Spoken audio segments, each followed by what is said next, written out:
I am part-timing in an IT company that is very close-knit. My boss Steven and his wife were always sweet. It was my first month and it was my boss's birthday week. So he and wife Melissa were kind enough to include me in this fancy dinner they were taking everyone to.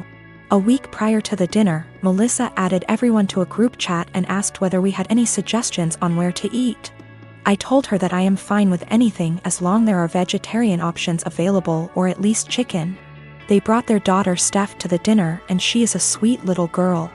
Now Steph was really interested in me and she kept on asking me questions about how I look the way I look. Now I am short, 5 feet, but can be somewhat deemed as fit to today's generation. I was transparent with her and told her that I don't restrict myself to certain foods but rather eat everything in moderation. Plus I have a plant-based diet and home-cooked meals so that helps, and I also lift weights. Now Melissa overheard our conversation partially. She pulled me aside and told me that Steph was recovering from eating disorder, so she encouraged me to be honest with her and not lie to her and not to order anything that screams diet. When I saw the menu, there were little to no vegetarian options available. It didn't have anything for me. I was very disappointed and made a comment that, oh wow, there are no vegetarian options. Melissa chimed in and said that eating meat once in a while won't affect my weight. Now, when I say plant-based diet, it's not that I don't eat meat, but I only eat chicken maybe once a week as a side dish, and certain types of fish occasionally, but other than that I mostly eat vegetarian dishes. My food habits are not for my weight, but for my religion / culture. It has nothing to do with my weight. When the waiter came in, I was still glued to my menu when all the others had already ordered.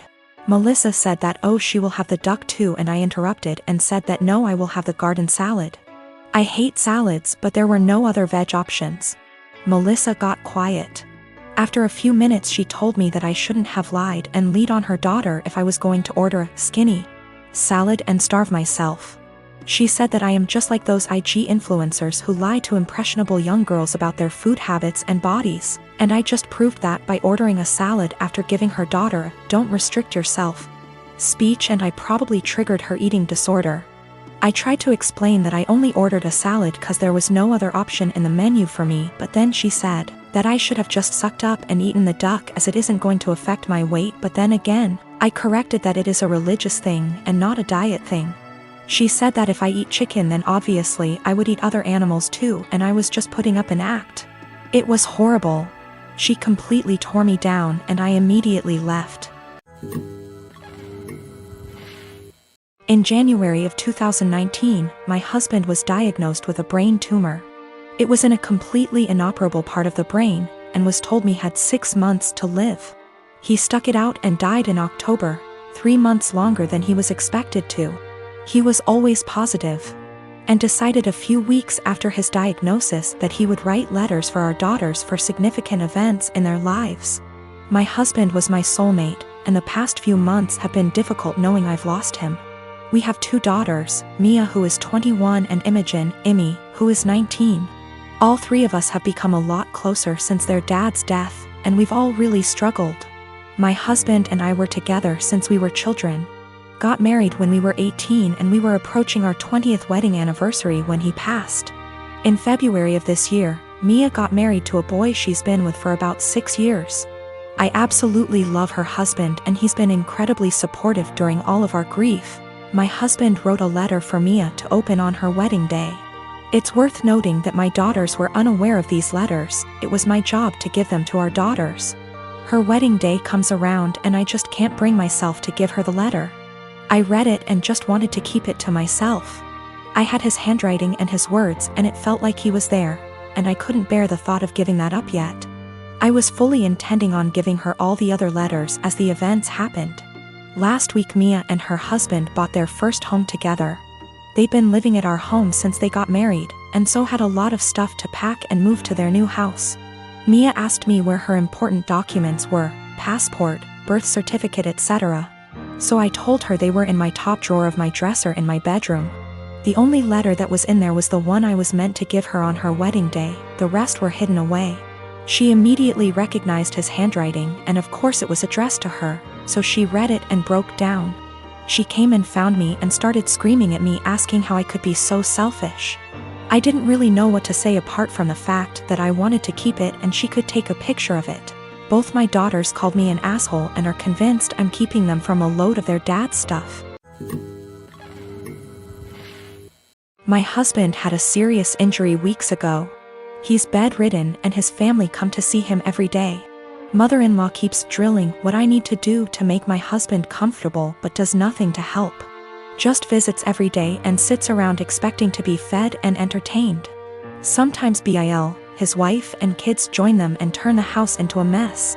Yesterday Mil, her husband and son came again. They checked on my husband then went to sit in the living room for hours. I served them coffee and croissant. Hours later my husband threw up again, second time. I had to take care of changing his clothes and cleaning the sheets to avoid infections. I was exhausted. I came downstairs and mother-in-law looked at me and asked, "Hey, where's our dinner?" I was shocked that after seeing me go up and downstairs many times and cleaning and bringing new sheets and running the washing machine that she'd expect me to prepare dinner. I'd already eaten a sandwich at 6 and yogurt. I have problems with my stomach and stress and pregnancy made it worse. I'm 4 months in. I pointed at the kitchen and told her to help herself out. She gave me a look then said she didn't expect me to ask her to cook dinner at my house. I said I didn't expect her to ask me to cook dinner while I'm taking care of her son. She started arguing about the way I spoke about my husband saying as his partner. This is the least I could do and called me unhinged for throwing in her face that I'm helping my husband. She got her husband involved asking what his thoughts were on me making guests go hungry and forcing them to cook themselves, when this supposed to be my duty as a host homeowner. Father-in-law said they could order food and call it a day and yelled at my younger brother-in-law to stop playing on his phone and order food, but mother-in-law got mad and lashed out criticizing me saying I wasn't up to the challenge of taking care of my home and my guests like an adult. I lost it on her and told them to leave since she kept yelling disrupting my husband's sleep. She left after saying she felt sorry for her son and grandbaby with an aggressive wife and a mother like me. She told everyone and my older brother-in-law said he understood I'd a lot on my plate, but lectured me about how I should have respect for his mom who was a guest. Repeatedly saying if that was his wife she wouldn't have acted this way. And that I shouldn't use taking care of my husband against them. He asked me to apologize but I didn't.